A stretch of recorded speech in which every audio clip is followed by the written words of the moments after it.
Good afternoon, everyone. I'm very pleased to welcome you to this EPC online policy dialogue today titled The Green Deal and Polycrisis, Aligning Short-Term Reactions with Long-Term Commitments. My name is Brooke Moore, a policy analyst with EPC's Sustainable Prosperity for Europe program, and I'll be moderating today's discussion. Today's policy dialogue marks the completion of the EPC project Managing the Crises of Today and Tomorrow and the release of a new EPC discussion paper under this project, with one of its authors with us today as a speaker to present the paper's findings. This paper and today's discussion center around the subject of the Green Deal and its future in light of overlapping crises. The EU has been confronting interconnected and compounding crises, or rather polycrisis, from the global financial crisis, COVID-19, the war in Ukraine, and the subsequent energy and food system upheavals, crises that we today are still feeling the impacts of. While addressing and adapting to such crises, the EU must reckon with the reality that polycrisis may very well be the new normal. And as we know, climate change is one such crisis with both long and short-term implications, requiring urgent and significant action to live within our planetary boundaries. The path forward we've drawn, however, is set against the backdrop of wider geopolitical tensions and instability, but also domestic discontent that threatens EU's ability to address these crises in a cohesive way. And the parliamentary elections on the horizon will be decisive with regard to the trajectory of the EU's climate agenda in the coming years. The question therefore becomes how to keep the Green Deal alive within this ecosystem of polycrisis, especially when keeping in mind that the decisions and actions taken today will have, yes, an immediate impact, but also impacts down the road for both Europe and beyond. So for today's discussion, we'll hear from an excellent panel of 5 speakers, who I will introduce now in the order of introductory remarks. So first of all, we'll hear from Lawrence Graff, advisor for Climate Pact with DG Klima, Simon de Kerel, policy analyst of climate and energy for the European Policy Center, who will also be presenting the paper's findings, Andrea Casamenti, Just Transition Policy Coordinator with Solidar, Imogen Sudbury, Senior Advocacy Director for Europe at the International Rescue Committee, and Romain Pardo, Senior Program Manager with Cambridge's Corporate Leaders Group.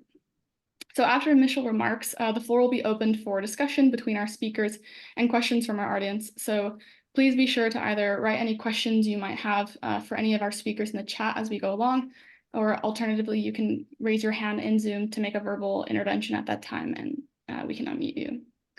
So without further ado, welcome again to our speakers and audience, and I'll give the floor to our first speaker, Lawrence. Very curious to hear your thoughts from the perspective of the Commission. What are the key crises Europe is facing today, and perhaps gain some perspectives on lessons learned. Thank you. Thank you, and thank you for the invite for this very, very timely and very interesting topic and perspective.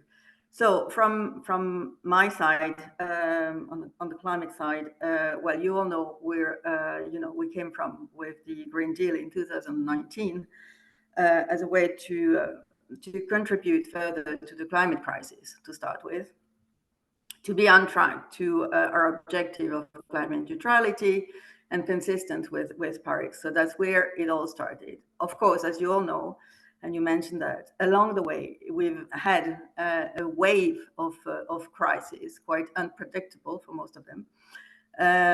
So we had COVID, we had the high energy prices, we had the war, and last but not least, of course, the inflation. All that having a bearing on the EU, on its economy. But despite this very challenging backdrop, from 2019 to today, I think we've managed to sail through, and we've managed, by and large, I would say, to have the Green Deal package adopted. Only a few pieces remain outstanding, but by and large, it's been adopted through the Brussels machinery. And I would just say that because I think it's, let's bear in mind, keep in mind that it was and it is an impressive package, probably unprecedented in terms of number of pieces of legislation. So the fact that we've managed, despite the various crises to go through the co-decision process is in itself quite outstanding. I would also say that along the way, because of, for instance, the war in Ukraine, we've managed to come up with complementary pieces like the REPower package, like the WIN package, in order to give an additional boost to the green transition, in order to act as accelerator to in terms of renewables, in terms of becoming independent from the Russian imports. That was also done successfully.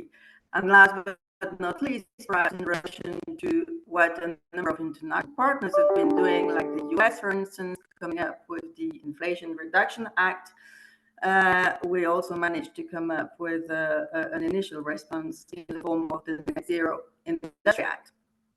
So just to say that, from one crisis to others, we've managed to be quite reactive to that along the way. And in itself, it's an achievement. Of course, we all know that beyond this, beyond the fact that we managed to sail through in Brussels, now comes the time of implementation. And that's going to be also a very important second step, but a critical one, where the ball essentially lies with member states. So we'll be working with them. Of course, we have the national energy and climate plans process where we work very closely with them. But that's a lot will remain to be done at national level, of course, with all stakeholders, with various levels, from national to regional to local levels, the various sectors where member states have to take action.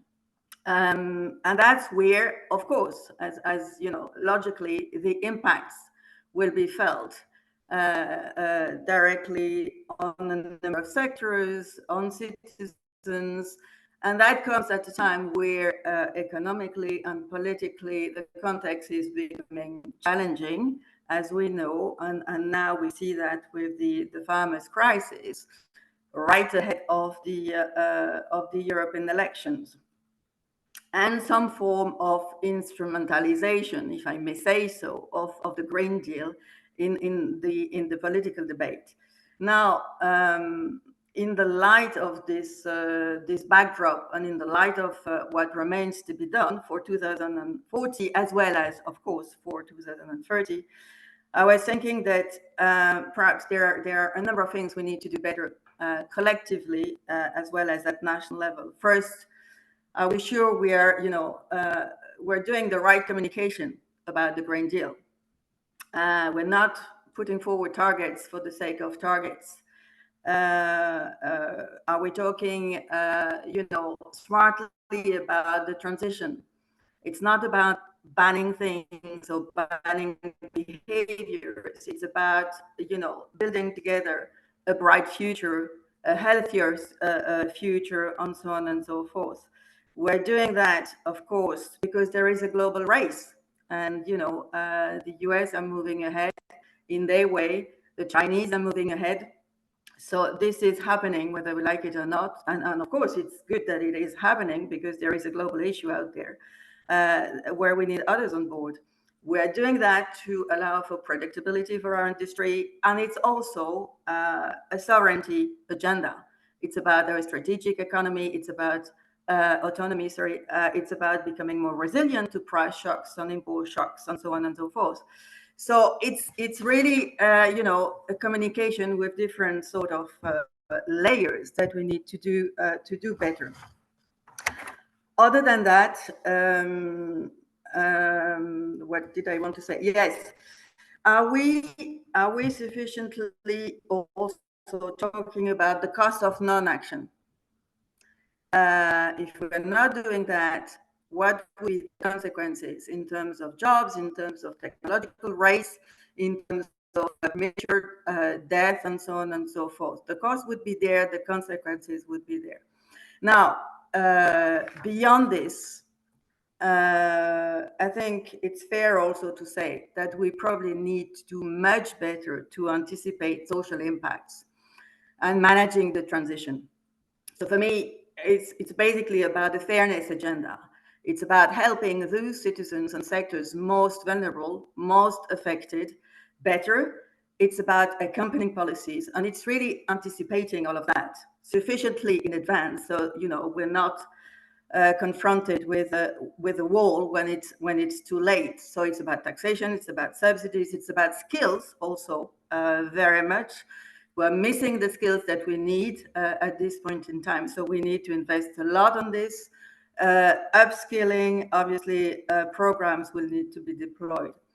And last, last, not really, but it's also about the financing agenda.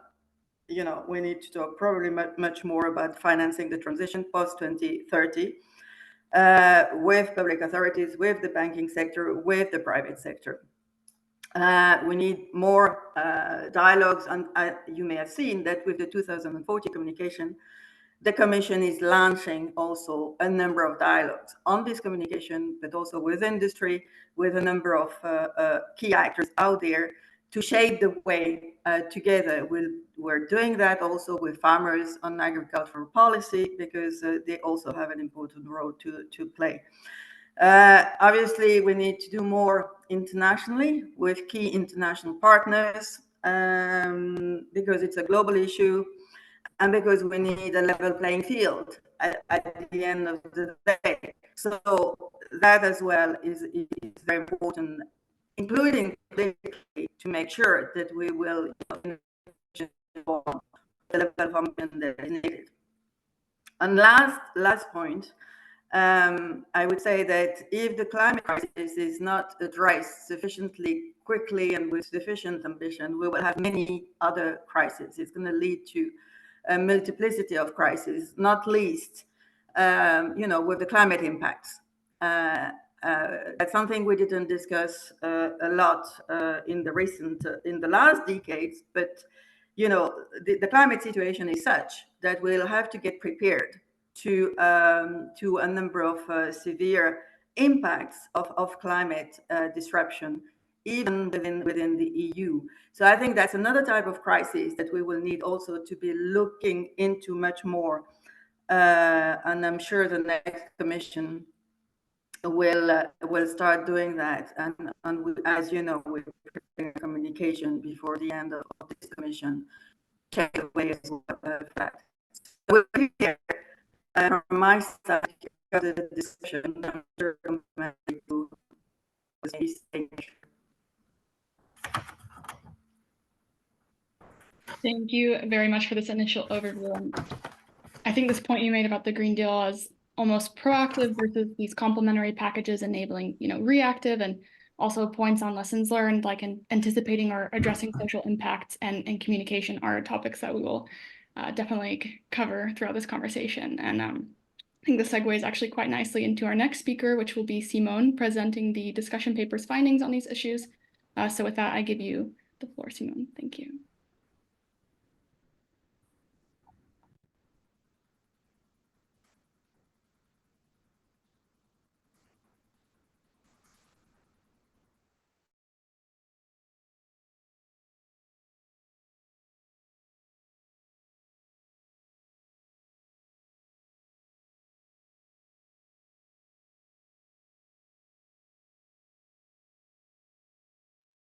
Yes, sorry, I was mixing up different screens. I hope everyone can see my presentation now.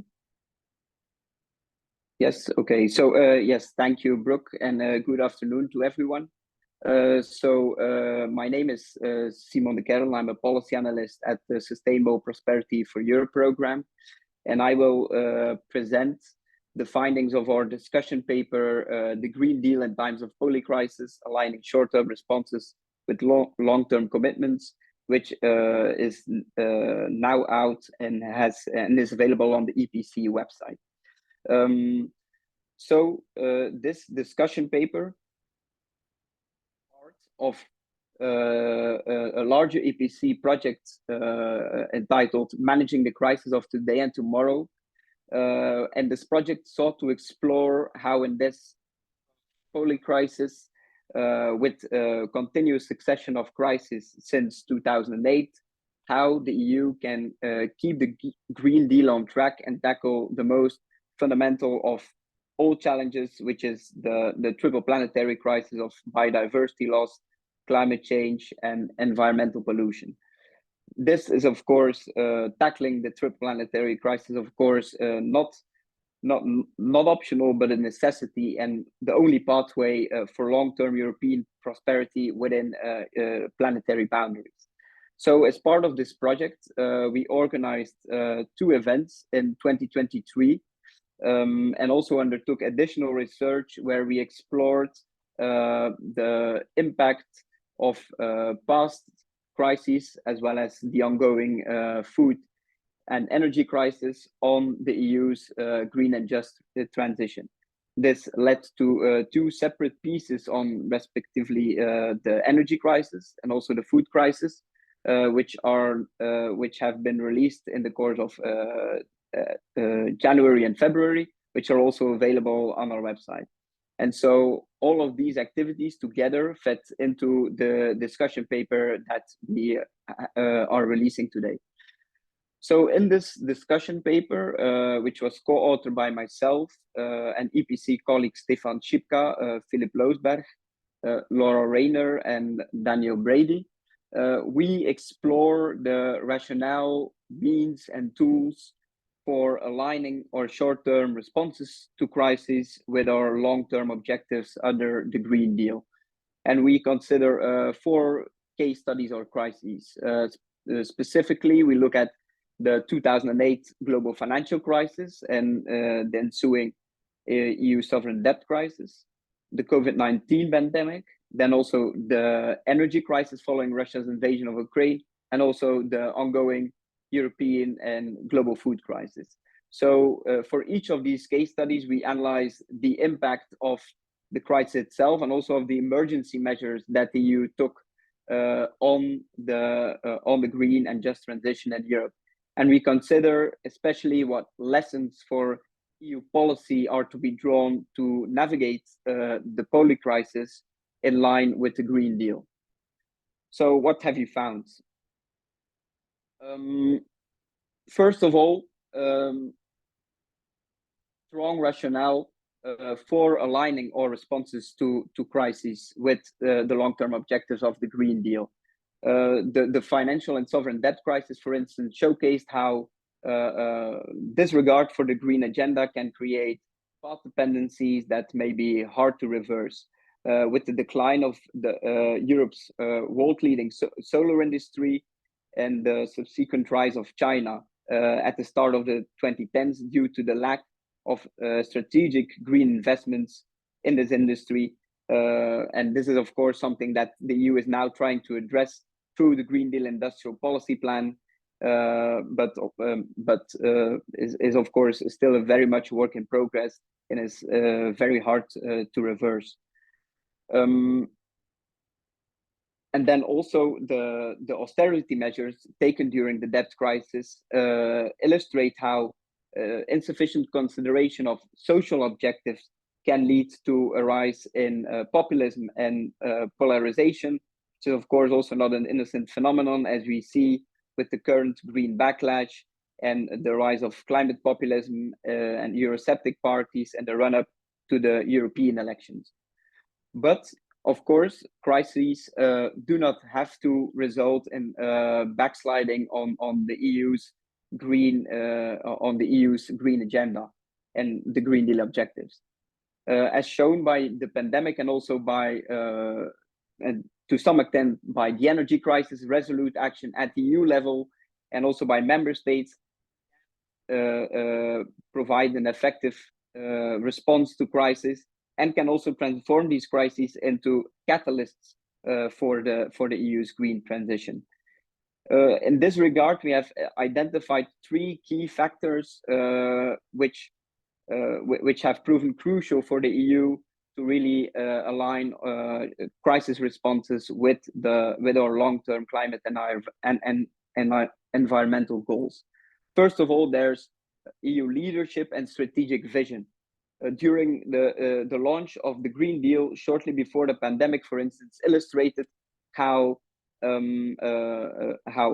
this strategic vision, how the Green Deal allowed crisis response to be aligned with the green agenda. where during the financial crisis and the sovereign debt crisis, a lack of strategic vision rather caused the opposite effect. Now, alignment with sustainability objectives was at the center of EU crisis management, which is showcased, for instance, by the Recovery and Resilience Facility, where national recovery and resilience plans were required to allocate more than a third of their spending to green action. This is also illustrated. This was also illustrated during the energy crisis. This importance of strategic vision with Repower EU, which helped accelerate the rollout of renewables as a key tool to absorb the Russian supply shock following the Russian invasion of Ukraine. But EU leadership is, of course, not a given, as demonstrated by by the energy crisis, where a lack of coordination at the European level led to a patchwork of national emergency interventions by member states to protect businesses and households from soaring energy prices, which in turn often undermined incentives to reduce energy consumption and switch away to more sustainable alternatives, and thus undermined also the resolution of the energy crisis, as they entrenched our dependence on fossil fuels. This is also illustrated, yes, and alone is also not enough. What is also important, a second key factor that we identified is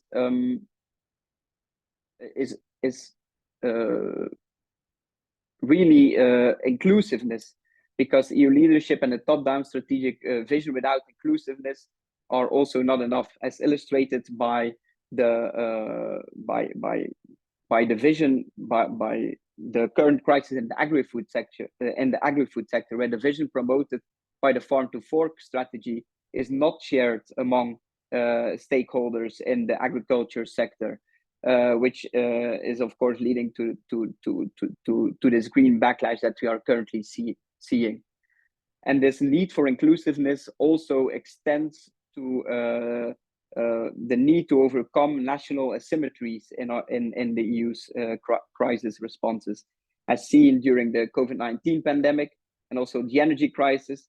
The crisis response in Europe was first characterized by a strong nation-first reflex, where every member state with a unilateral approach to the crisis, which of course undermines also a more effective crisis response and also alignment with Green Deal objectives. Then a third key aspect that we have identified, apart from EU leadership and inclusiveness, is strong capacities. This was illustrated, strong capacities to manage crisis in line with Green Deal objectives.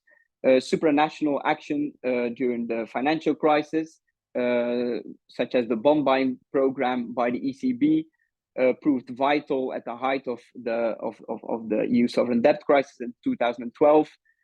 And also during the COVID-19 pandemic, common borrowing as part of Next Generation EU provided member states with the budgetary maneuver to considerably mitigate the social and economic damage of the pandemic.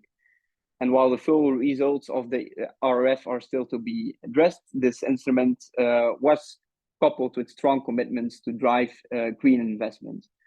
But there's of course a strong interdependence between all these three dimensions of leadership, inclusiveness, and capacities.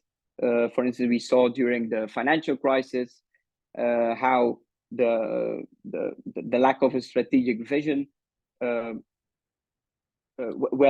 the introduction of the European semester provided the Commission with additional with greater control over the national fiscal policies of member states. This opportunity was not grasped to also leverage this newfound authority as a tool to install incentives to direct national public spending towards green investments.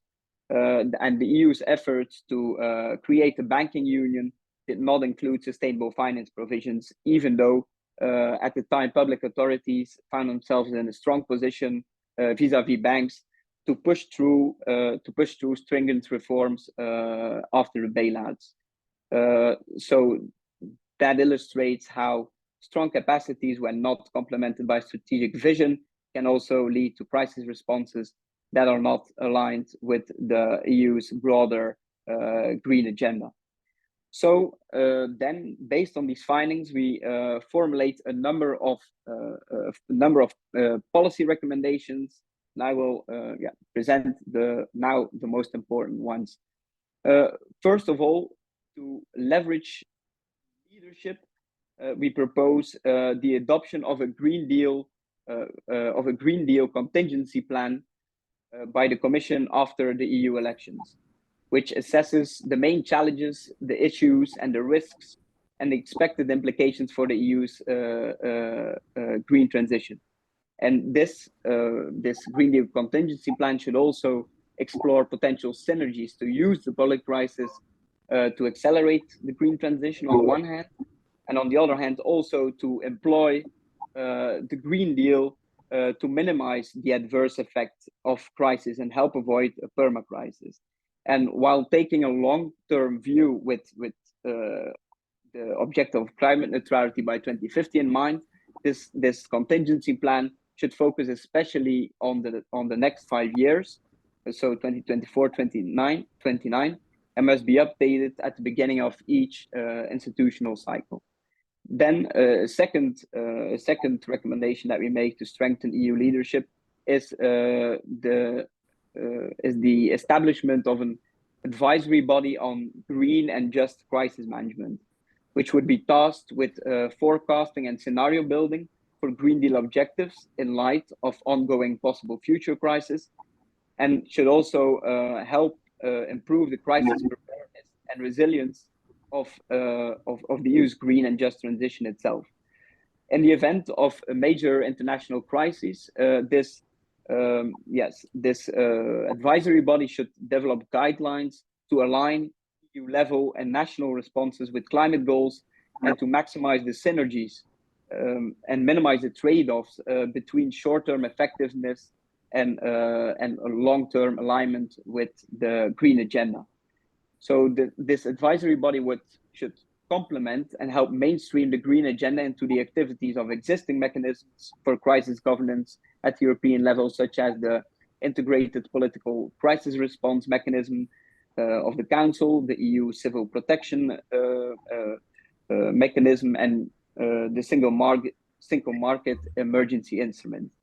And its composition would include a standing body of representatives of the Commission and also external experts, and to integrate nexus thinking to really allow for multidimensional and holistic crisis responses. This standing body could be expanded with representatives of other DGs, additional experts, and also relevant stakeholders based on the needs of the crisis at hand. Then to ensure more inclusive crisis responses, we propose, first of all, the development of a strategy for communicating the importance of the Green Deal in the age of polycrisis, which should communicate to Europeans the socio-economic benefits of the green transition, but also should communicate the cost of inaction. And at the same time, this strategy should also focus on communicating clearly, consistently, and concisely the trade-offs, costs, and uncertainties that related to the green transition, and how these are distributed across society and the economy. And in encountering crisis, the strategy should focus on communicating the concrete benefits and also the short-term relief of choices and actions that businesses and citizens can take in line with Green Deal objectives, such as, for instance, in the energy crisis, energy saving measures, which help both reduce our dependence on Russian fossil fuels, while at the same time also providing immediate benefits to consumers by saving costs.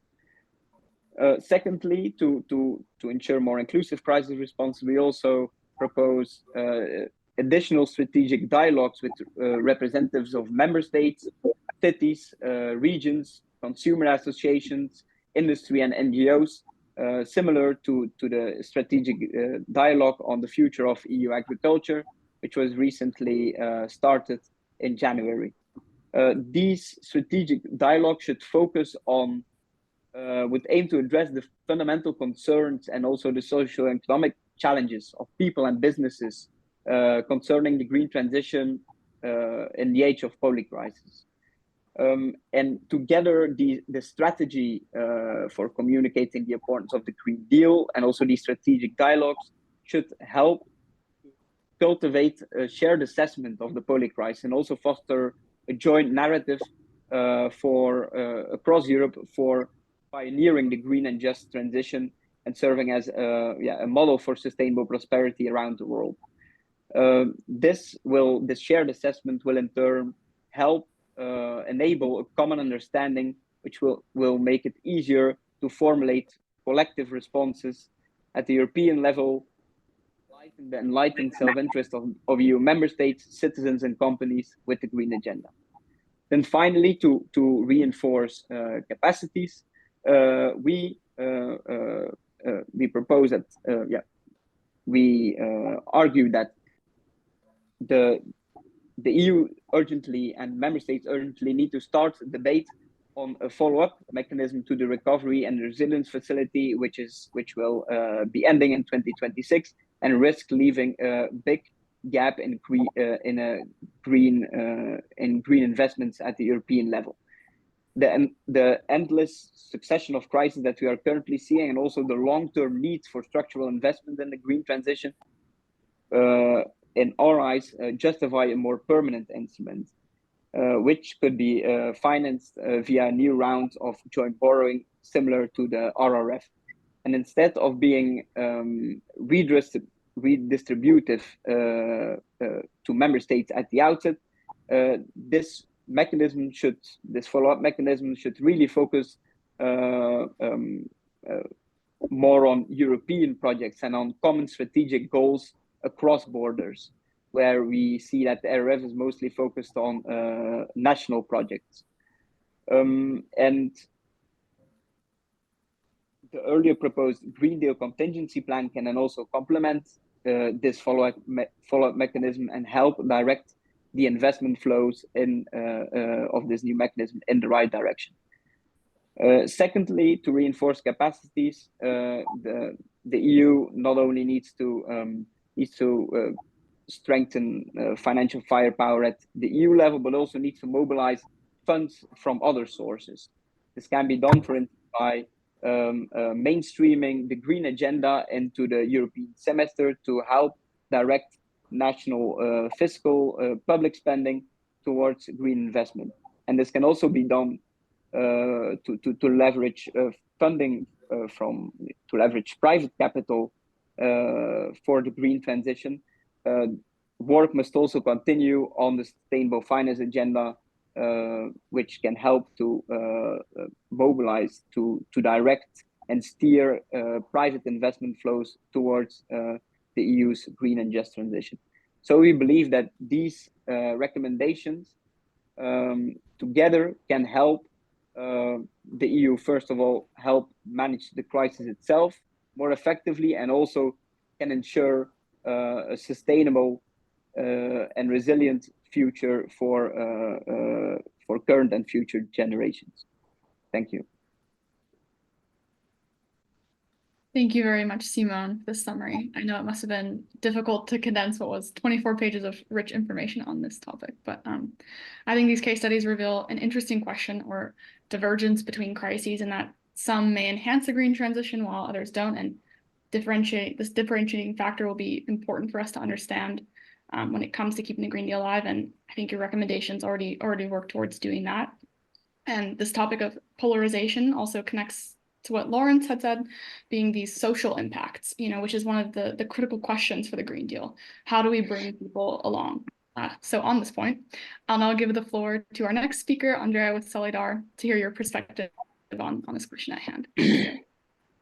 Yes, thank you very much, Brooke. Hi, everyone. Good afternoon. Thank you, first of all, to the EPC for the invitation, and congrats on the paper.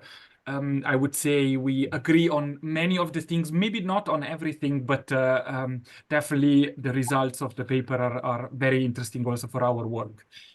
Before I have a lot of things that I wanted to say. Now, even more listening to the previous speakers, I'll try to really keep it within the time. But before I do that, let me also say a few words about Solidar. We're a European network of progressive civil society organizations from all over Europe.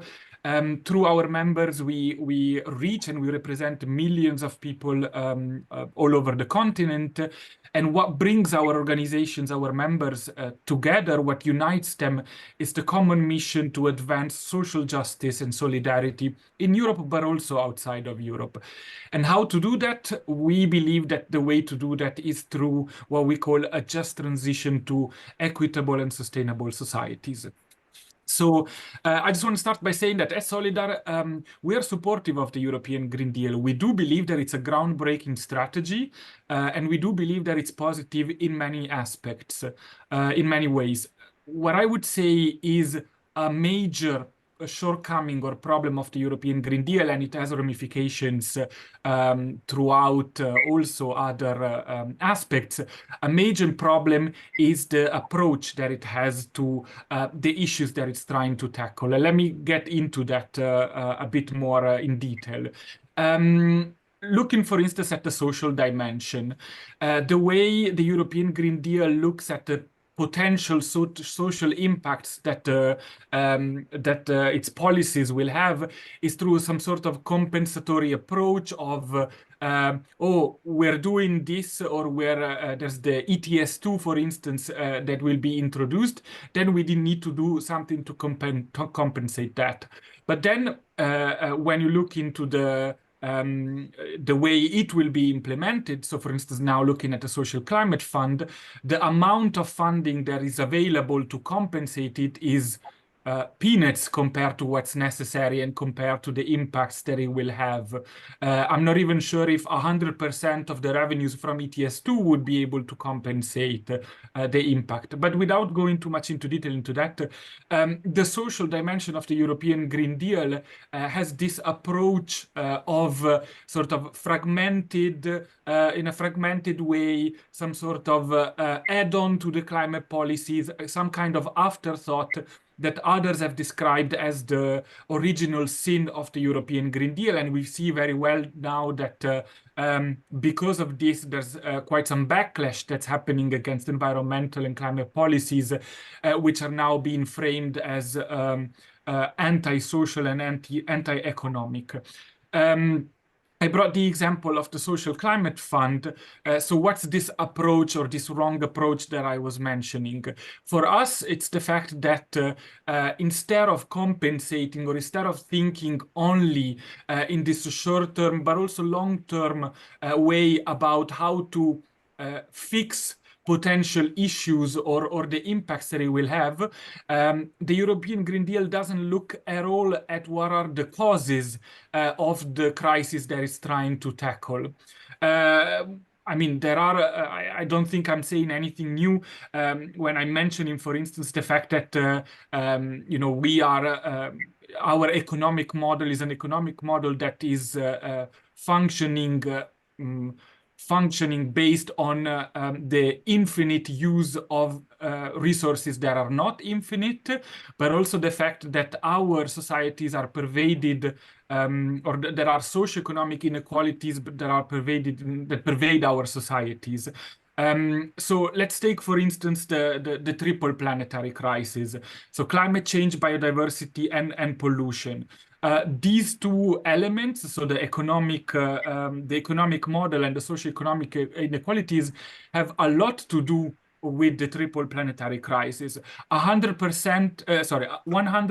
companies are responsible for more than 70% of global emissions. The richest countries represent 16% of the world's population and are responsible for 40% of global emissions. The richest 1% of the population of the world account for more than twice as much carbon emission as 3.1 billion people who make up the poorest half of humanity. And I can go on and provide a lot more numbers. But this is to say that until we tackle these issues, the European Green Deal will only do so much.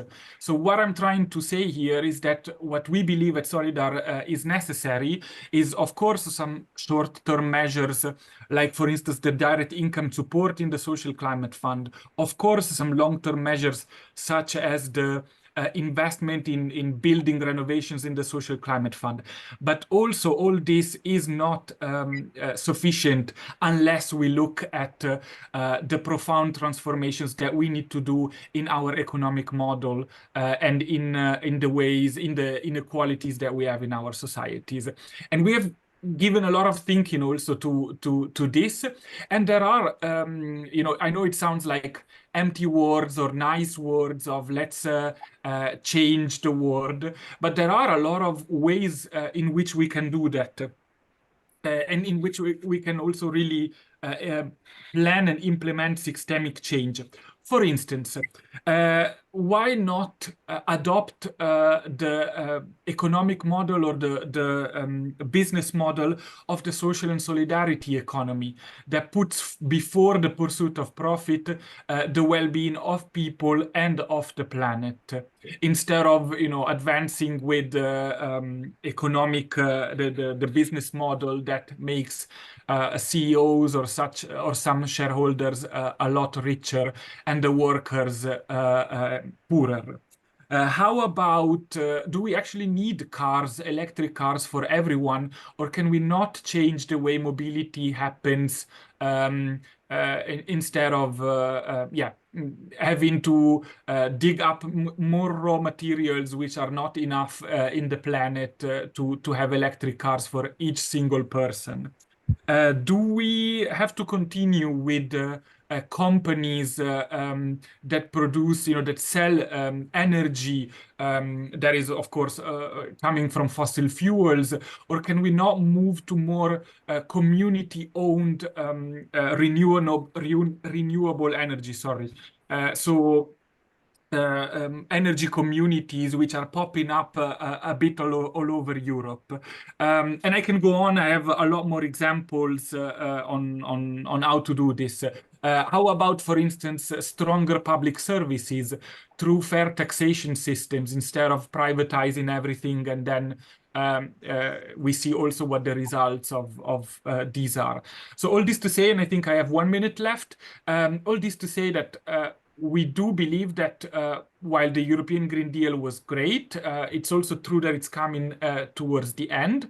We are very worried about the fact that discussions about the next Green Deal revolve mainly around industries and the European industrial deal. We absolutely believe that the next Green Deal is fundamental, but what we believe is that it needs to be a transformative green and social deal that really brings transformative systemic change. It needs to bring progressive policies. It needs to be to have policies that are coherent among each other. We see sometimes also that some of the policies in the Green Deal contradict some of the Green Deal industrial policies, and vice versa. We need a lot more coherent policies that all go towards the same objectives, which we believe needs to be the well-being of people and of the planet. And we need policies that put social dialogue, the involvement of trade unions, civil dialogue, so civil society engagement, but also public participation, so giving a voice to people at all levels in them. So for us, that's what the next European Green Deal should be about. So sure, we need some short-term policies, we need some long-term policies, but it's also a lot about how these policies are. Thank you. Thank you very much, Andrea, for this overview on Solidar's work and diving into this topic of this balance between people, planet, and profit, and seeing this necessary reshifting to a balance that actually works and better accounts for well-being and making sure the transition is just. So up next, we'll hear from Imogen with the International Rescue Committee, and I think it will be really interesting to hear your thoughts not only on the plurality of crises we're facing, but also the IRC's work on climate change and what it tells us about the interconnectedness of these crises and what it can tell us about balancing short and long-term needs. So thank you. The floor is yours. Thank you so much, Brooke, and I'm really grateful to the EPC for inviting the IRC here to speak today on this really interesting topic and the paper you've presented.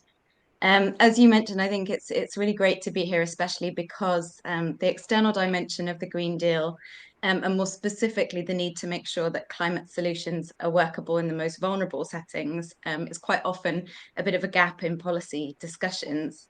And yet, as you've really pinpointed here, the fragile settings in which organisations like IRC work really represent the front line of the kind of policy crises and the polycrises, as your paper describes them, that this panel is here to address. And really, without effective action on this front, the EU's response to them cannot really succeed. So in terms of our assessment of what the EU is doing and how it's been responding to the kind of intersection of crises and what it can do differently to better drive sustainable development outcomes, I would first focus on what we're witnessing in our programming. And perhaps a couple of words about the IRC first.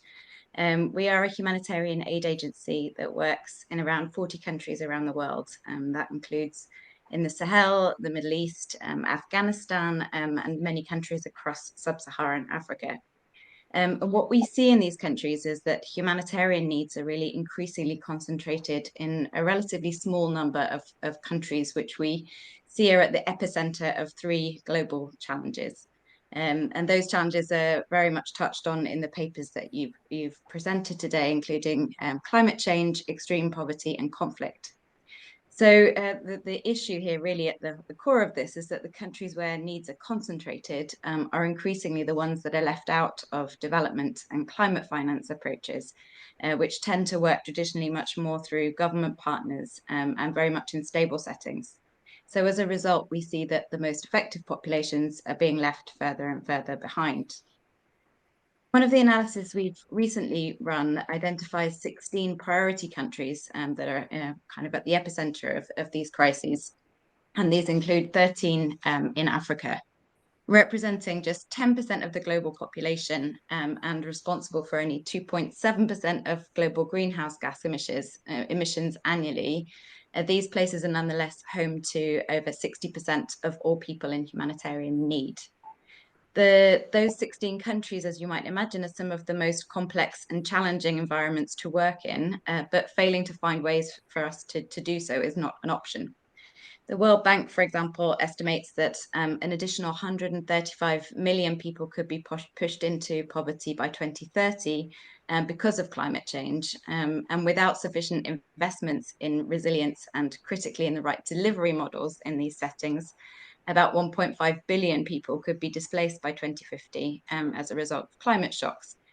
None of these kind of statistics are new to people on this call, but I think the key point from the perspective you're coming at for this panel is that failing to address these crises is at odds not only with the EU's Agenda 2030 objectives and those of the Green Deals, but also much broader objectives on promoting stability, prosperity, and security in the neighbourhood. So how is the EU's current response to this new geography of crisis in fragile settings measuring up, and how is that being promoted through the Green Deal? Well, on paper, there are a number of very positive policy commitments that many you'll be familiar with. So first, reflecting on the Green Deal's priorities, the Global Europe Instrument for external aid features a 30% spending target for climate, and also aims at mainstreaming Green Deal objectives throughout the remaining 70% of its spending. There's also a number of opportunities to mobilize private investments to promote sustainable development in these contexts, including new guarantees, concessional lending, and dedicated technical assistance. Secondly, the EU is making important commitments, of course, on the international stage, and from our perspective is showing more leadership than others in response to the needs for fragile settings. So in particular, at COP28 in December, the EU endorsed the Climate Relief, Recovery and Peace Declaration, which IRC was very involved in shaping. And this calls for more climate finance and programming to go to places affected by conflict, and also sets out a range of commitments to ensure that this can be better delivered in those settings, including improved conflict sensitivity and enhanced cooperation between the different organizations working there. Another positive development is the EU's endorsement of the Declaration on Getting Ahead of Disasters, which sets out principles for collaborative action to better manage risk and protect people in the most vulnerable countries. And that's also accompanied by an allocation of 80 million euros to disaster preparedness for vulnerable populations in 2024, which we see as very positive developments. That said, there's a huge amount more that needs to be done to align these positive commitments with action in practice. And I would just outline 3 main points on that front.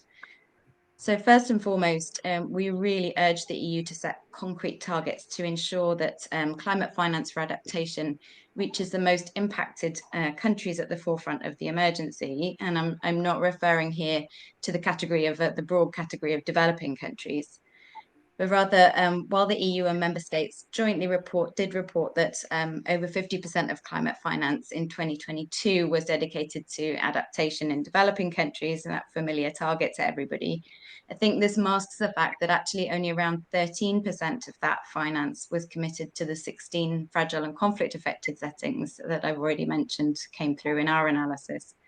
So we argue that it's really important to increase the amount of money going to those fragile and conflict-affected states to at least 25% of total adaptation finance for developing countries. The second critical point is that even with the right amount of finance available, which of course we're far from having in those contexts, the EU doesn't yet have the right delivery models that work in fragile settings. So as you know, climate finance tends to be channeled through state partners and through very familiar MDB mechanisms, which are all in the process of reforming at this moment. But in contexts where the state is no longer to be effectively delivering, which is the places that I've mentioned here, that those kind of state delivery models are no longer feasible. So in these situations, it's very often civil society and NGOs, and particularly women-led organizations, that have strongest relationships with the communities in need and are perhaps best placed to support in delivery. So we're urging the EU to really think about developing a toolbox of different partnership models with affected communities that can really drive up and build delivery and resilience, particularly around food security. And that brings me to my final recommendation, which is both around the coordination and coherence of development action, but also the importance of specific anticipatory action models in humanitarian finance. So we see very clearly that humanitarian aid alone can't begin to address the complex drivers that are causing the needs in climate vulnerable and conflict-affected settings. To really build the longer term resilience measures that are vital for durable solutions, we need to more effectively insulate people in conflict settings against the devastating impacts of the climate crisis. And for this, the critical point is that the climate development and humanitarian communities really do need to work much more closely together. So in that respect, I really appreciate and welcome the EPC's recommendation for the Green and Just Crisis Management tool, And we would also recommend an important focus on incorporating the existing policy coherence for development mechanisms into that. As I mentioned, one of the areas that these communities can really drive together and advance is to scale innovative anticipatory action that works in conflict settings. And experience from our programming shows that anticipatory cash programs can play a really key role here. And this means that providing affected communities with humanitarian cash assistance in advance of a disaster rather than afterwards can really help them to make choices, for example, to protect livestock, safeguard assets, and ensure more effective and efficient outcomes for all. So as a first step, we would really urge ECHO in particular to put in place a roadmap to scale anticipatory action to a minimum of 5% of their funding, but with a strategy for further expansion by 2030. I'll leave perhaps the panel with just one final reflection on the kind of core issues that you've raised with this panel today. I think that what we see in our programming and what I've set out here makes it very clear that these are really not the EU's problems of tomorrow, they're the problems of today. So perhaps it's something of a misnomer to speak of squaring short and long-term responses, as rather we would see that better aligning the external and internal responses and integrating fragile settings and a kind of reflection on fragility to the polycrisis response really cannot wait.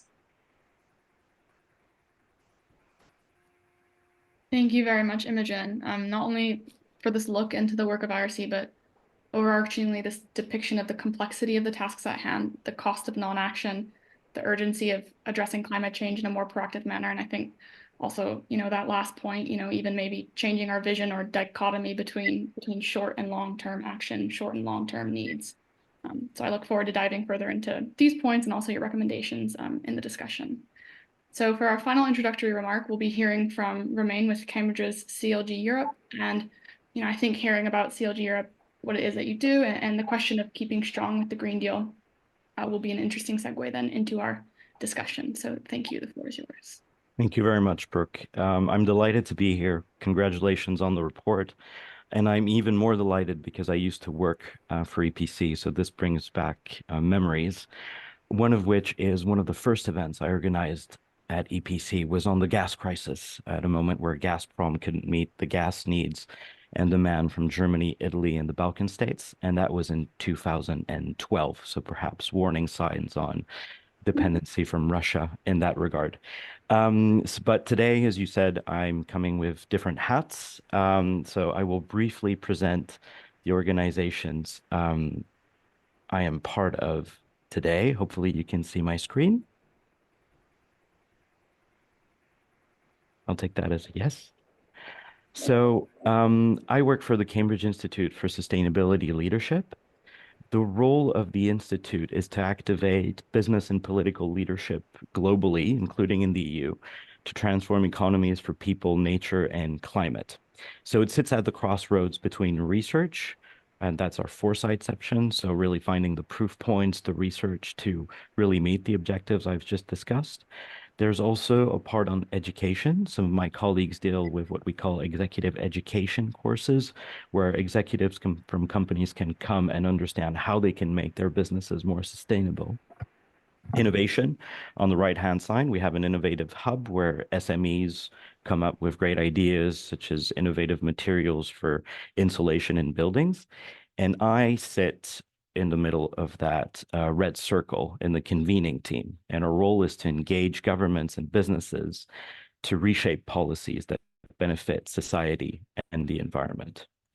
And under this, let's say, work stream, we work as Corporate Leaders Group Europe. So CLG Europe is a cross-sectoral pan-European group collaborating with policymakers and calling for accelerated action for climate neutral, nature positive, and prosperous economy. So what goals we're trying to set also at EU level, the importance of principles, diversity of solutions, and how we work really like in activating business leaders to do more. So I will stop sharing my slides. I think it's efficient in terms of introduction. So I agree. I think it's difficult to disagree, actually, with the diagnostic that the EU is in the midst of several crises which are intertwined. These crises need to be tackled head on in a comprehensive way. And what I am about to say is just an angle which will complete, I think, previous presentations, because we need a collective response. We need dialogue between stakeholders, because it will be a collective success or it will be a collective failure. So what I can say from a company perspective is that these crises are having a profound impact on companies as well. If you discuss with companies working in the food sector, most of them will tell you that there is no business in a 4-degree world. So there's also a risk for resilience from the private sector there. But let's say that one of our main considerations is the extent to which policies can enable companies to not only be more resilient, but to take action and enable them to play a leading role in overcoming the crises that Europe is experiencing today, so that we can really transition towards a climate neutral nature, a positive and prosperous economy.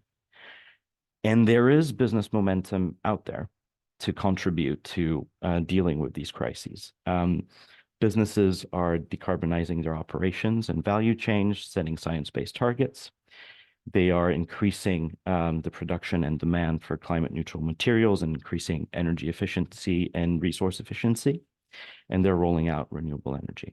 So they have a role to play in dealing with the crises of today. And the reason why they do that is also because they recognize the business case for increased sustainability, represented by increased climate action, for example. I'll get back to that in a moment. So unsurprisingly, we have been strong proponents of the Green Deal because it has provided a comprehensive package and it has provided a clear course of action for companies to scale up their investments and action to achieve sustainability objectives. Just to name an example, climate targets. They're helpful. They help to provide predictability for businesses to invest in the transition, be it climate neutrality by 2050, but also we've been welcoming the communication of the Commission on the 2040 target, and we would talk about an at least 90% target by 2040. And what Lawrence was saying in the beginning, that it's more than a target itself. It's about the economic and social transformation that will accompany the development and the implementation of the target. So the question for us, I heard about implementation. Simon, you were saying that, is how to combine these long-term objectives, but also make sure that we hit the ground running and that we accelerate action on the ground with the involvement of all involved, including companies as well. And there is a great tool to do that, which is the Fit for 55 package. That's a great framework, but we're currently not on track to achieve the at least 55% target by 2030, so we can always do more. The energy crisis, I would agree with your assessment in the EPC report, being that the energy crisis has supercharged the clean energy transition. And so that had enabled really businesses to scale up renewable energy and energy efficiency. And it feels like because some of these crises were unforeseen, not all of them, the climate crisis has been there, energy crisis, there were some warning signs beforehand, that the EU has been a bit in reaction mode. So the question is how to really transition from this reaction mode to build on the crisis response to ensure that there will be, to avert future crises and increase the resilience for all. And when it comes to the energy crises, that means putting the finishing touches to the clean energy transition, including by phasing out fossil fuel subsidies and fossil fuels altogether in the longer term and replace them with clean energy and energy efficiency solutions. And different crises need to be tackled at the same time. So it's not about dealing, for example, with the energy crisis and leaving others' crises, sweeping them under the carpet. So the same as climate and energy are two sides of the same coin, so are nature and climate. There is no way of solving the climate crisis without nature and vice versa. So, and again, nature restoration ensures resilience business in Europe, and they can help avoid the threat of ecosystem collapse in the future. So we were very happy to see the nature restoration law going through this week. And also, Simon, you talked about the farm to fork strategy. Some businesses really recognize the need to have a comprehensive framework to make food systems more sustainable. This debate is also very timely because it comes at a moment where it's ahead of the EU elections. And so the EU leaders are talking about what priorities they should be setting for the next 5 years in the strategic agenda. And currently what we see is a lot of focus on competitiveness, on building resilience, and also on energy security. So the question is, and there is a need to ensure that climate really features at the and sustainability really feature at the center of the achievement of these priorities. For example, if I talk about competitiveness, I really like the messaging in the paper on that because there's a growing body of evidence that competitiveness related benefits come from increased climate action and sustainability. It means we don't have to put the brakes on more sustainability. It just needs that we need to really define an industry model that is consistent and builds on the Green Deal and sustainability. And some of my colleagues at Cambridge have developed a competitive sustainability index, which takes into account the environment, social, and climate measuring tools for competitiveness rather than a traditional way of seeing it. Lastly, we talk about financing. Suddenly, where the REPair-EU plan came out, there was this realization that there was public money out there, and that was great if, of course, managed well and targeted for objectives that are in line with the Green Deal and fair transition. But now there's a little bit of concerns on returning to austerity. So I would say that's also concerning because we do need public money for climate investments, and also to make sure that we do that in a socially just way and supposed to support the most vulnerable. I will stop there. Thank you, Brooke. Thank you very much, Romain, for this overview on CLG Europe and highlighting these points. And we can come back to these points now in the Q&A, but I'll be opening this discussion up now. So with our first question, these interjections and Simon's paper indicate acting with a lens to address climate change is beneficial, not only in the long run, but also now. So, I think my question is, why aren't we seeing this then? Why are our short-term responses maybe out of touch with these goals, or are they? So I think, this is a conversation we're seeing with a lot of different viewpoints on that. So I think my question would go to you first, Lawrence, on this. And then just for this Q&A session, we don't have that much time left. So I just ask that everybody tries to keep their question or answers quite succinct so we can get around to everybody. Thank you. Okay, do you hear me and do you see me? Because I don't see anybody anymore. But so I hope you would hear me. Do you? Yes, perfectly. Okay. So on the savings sort of, or the argument that indeed, including a short term, there should be sufficient savings that would allow us to basically would allow us sufficient support for the measures. I think the problem is it's a bit like in the shipping sector where you have split incentives. I think, yes, there are cases if you buy, for instance, an energy or a fuel efficient car, you would have savings at the end of the day and you would gain for that. The problem is that you need to have sufficient money to buy the car in the first place.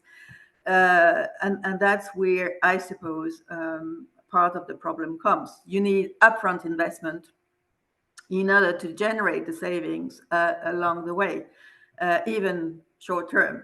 And that's the upfront investment that in many cases is the issue. And there are a number of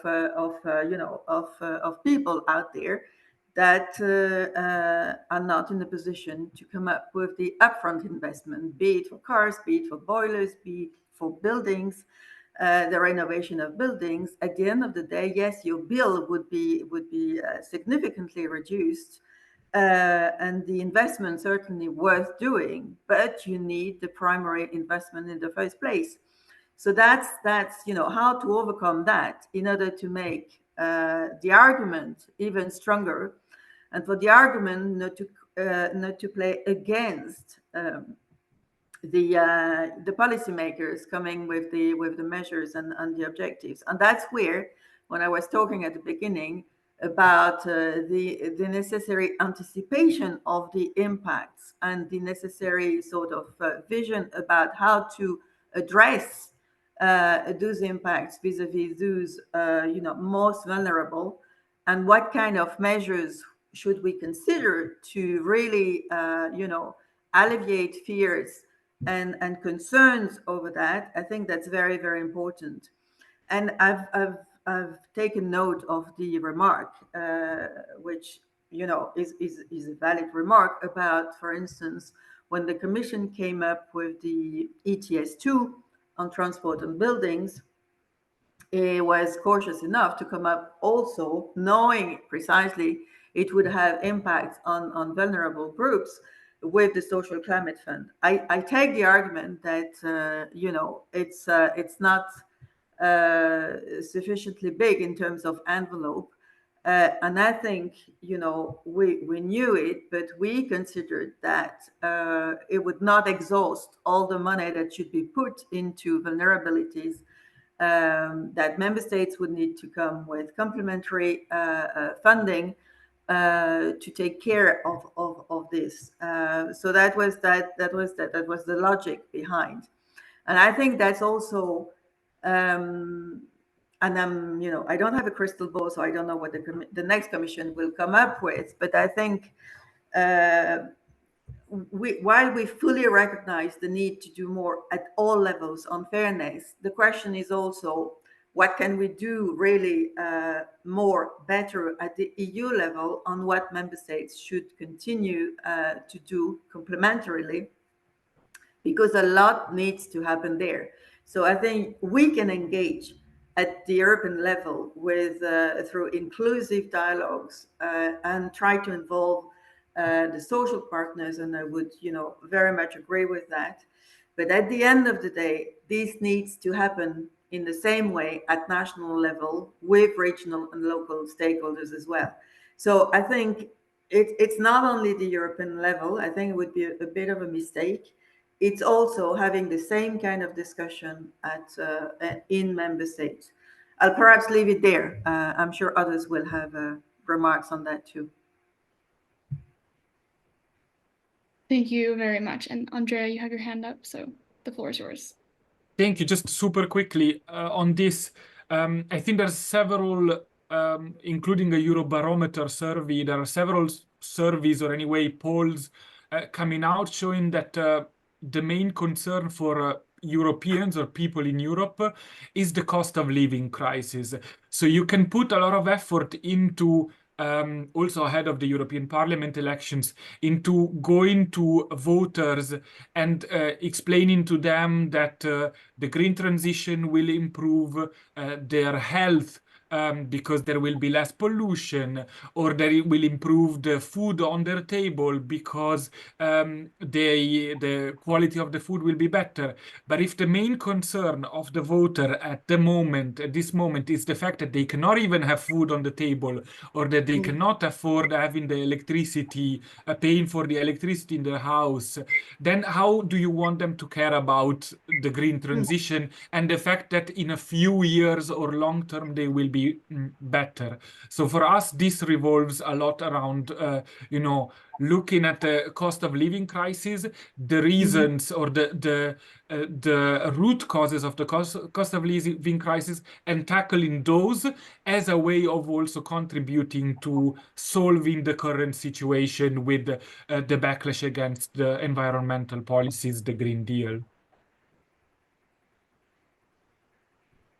Thank you very much for your interjection. And I think on this topic, it actually relates, to this comment that was left by one of our audience members. And, it's addressing this prevailing geopolitical circumstances, this perhaps rise of populism and discontent, and the question of how can the resilience of the deal be enhanced amidst such challenges, or maybe I'll even broaden this question a bit to include, what is this disconnect perhaps, and what does better accounting for this disconnect look like? So I'll open the floor perhaps to Imogen or Romain, if you'd like to go ahead.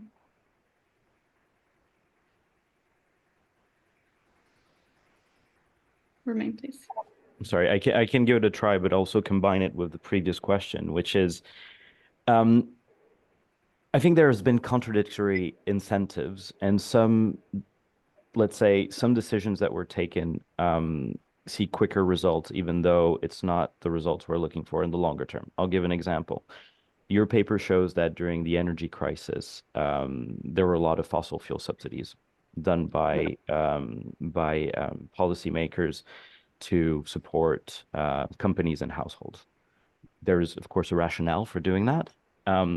But at the same time, I think that this, there could have been more of a support and dialogue on how actually the energy transition can really benefit consumers and citizens, because I see that sometimes there is a political narrative, some certain parties, that is a false narrative saying, well, if you increase energy efficiency, for example, in housing, that will be costly for some households in the long run, for example, which is not a given. So I think there's a tendency sometimes to look at the quick wins, and then there's a little bit of a disconnect also with some arguments, some political arguments that really aren't founded in scientific evidence.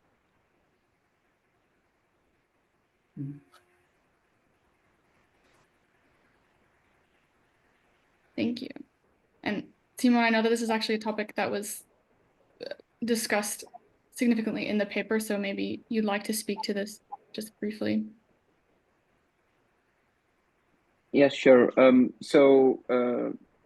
Yes, indeed, I think coming back to the broader question of if aligning crisis responses with Green Deal objectives is beneficial in the short term and also in the long term, then why isn't it happening? I would say, as Laurence also said, there's upfront the need, upfront investments which often provide a barrier, which often throw up a barrier for taking effective action for citizens and businesses to make these green investments. But also, definitely, I would say that comes back to Romain's point. Really, the lack of clarity or uncertainty regarding the socioeconomic benefits of green action in the political debate and under public opinion. And that's also why we propose this strategy, which should really focus on communicating more clearly the socioeconomic benefits of the green transition, and also so the costs, which are often the costs of both green action, but also of inaction, which is as illustrated by the crisis in the food sector, where there is a big disconnect between the strategic vision of the farm to fork, and then at the same time the farmers' protests, where we see that they are not in fact supportive of the farm to fork strategy. Thank you very much. Yeah, I think it would have been difficult to have this conversation without addressing the protests that we're seeing throughout Europe. But Imogen, I'll give you the floor with your hand raised. Thanks, and I'll try to be brief here because it is obviously a very big discussion point, and particularly in the humanitarian development sector, in terms of funding the SDGs is enormous, and the funding gaps are so huge that I think we need to recognise that especially against the current kind of cost of living crisis, but also political realities. There is no way that all of the SDGs and the climate finance that goes with that will be funded through the public sector. And yet on the humanitarian side, 88% of all funding still comes from 10 governments' budgets. So that kind of piece is unsustainable, and that's why we are kind of advocating for a really dual approach to looking at this. On the one hand, I think it's clear that we do need to kind of crowd in a larger number of donor partners, including the private sector. And then on the other hand, there's obviously a massive need to reform the way that investment is currently used in lower income countries, and particularly in fragile and conflict affected states. So there's a massive reform process obviously going on in multilateral development banks, which the EU can use its weight to influence, but also the way in which the EU uses its own instruments, like the Global Gateway is rapidly becoming, you know, one of the default ways in which development finance is being delivered. And yet we've a lot more discussion to be had about how those investments can even begin to be appropriate in fragile and conflict affected states, and perhaps rebalancing the way in which concessional and non-concessional finance is delivered through EU instruments is also a really big piece to be looked at for the future. Thank you very much. I think financing indeed is a conversation that's kind of at the forefront of a lot of our minds, especially in multilateral negotiations, of which EU is taking part of, and it's a timely topic. So I'll give the floor to you now, Lawrence, though, so I see have your hand raised. Yeah, thanks. No, I was just reflecting upon, you know, the various comments. And just to say that, yeah, also reflecting on the fact that, for instance, you know, although we know the potential out there in terms of emission reduction from energy efficiency, it was very much in the air last winter because, you know, we thought we would not survive the winter. We did, but it seems to be, you know, not in the air anymore. So I think we need to, you know, again, it's a communication issue. It's also making the case about, you know, the savings and so on and so forth. I'm talking about citizens. I'm talking about public authorities. And then the companies also very active in this business, not you know, not being activated sufficiently.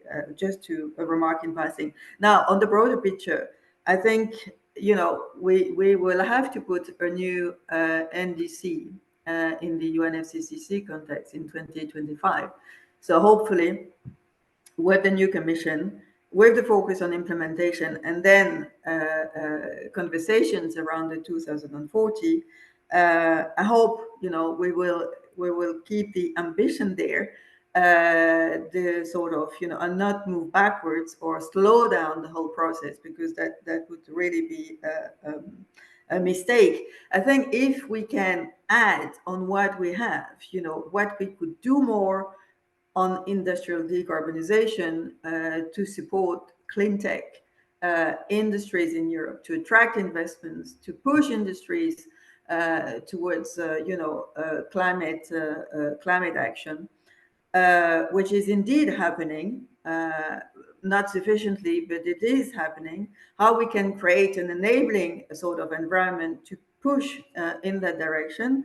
And together, of course, because it's very much in the air, as we all know, competitiveness, but in the positive sense of competitiveness, not the, you know, old-fashioned one that I think we've learned lessons like, you know, we lost the case for solar. We may lose the case, or at least there is a challenge there in terms of electric cars, because we didn't see it, but the Chinese were running ahead on that. So making it, you know, climate and decarbonization and the clean transition a case for enhancing the competitiveness of the EU. I think there is, it's a lot about communication. It's a lot about the savings and the benefits of moving in that direction. Of course, looking at the upfront investments that are needed, where the money is to go into this now. That's where probably the challenge will be the highest in the current political, economic, and geopolitical context that unfortunately we know. But I think the case is there, and I would very much agree. I think it's either a collective success or a collective failure. But the challenge is also a timing challenge, because we have to be successful in the run-up to the elections, and of course after the elections. Let's cross fingers. Yes, I would leave it there. Thank you so much. We have about 4 minutes left, and we started a bit late, so I will just ask that we go around each of the speakers just for final remarks and then come back to some of these points that we maybe didn't have full time to flesh out. For this final one, I'd like to perhaps focus it on recommendation. So going back, looking forward, what do we need? This is something that a lot of you addressed in, the introductory statement. So maybe it's coming back to these or even commenting on those of others. So perhaps we could start with Andrea and then go around from there. Thank you. Sure. If I understand correctly, I need to be very brief. Then I would say we need a true green and social deal to come after the current one, not as a strategy that is based on a comms or a communication exercise, and where the social is just to to calm some down, or to make it look like that it's something, that there's something to do about social, but that it's actually a policy framework, or that it's even better part of a policy framework in the European Union, where all the policies are coherent, where all the policies are all targeted towards an objective, which is that of having a more equitable and sustainable Europe. Thank you.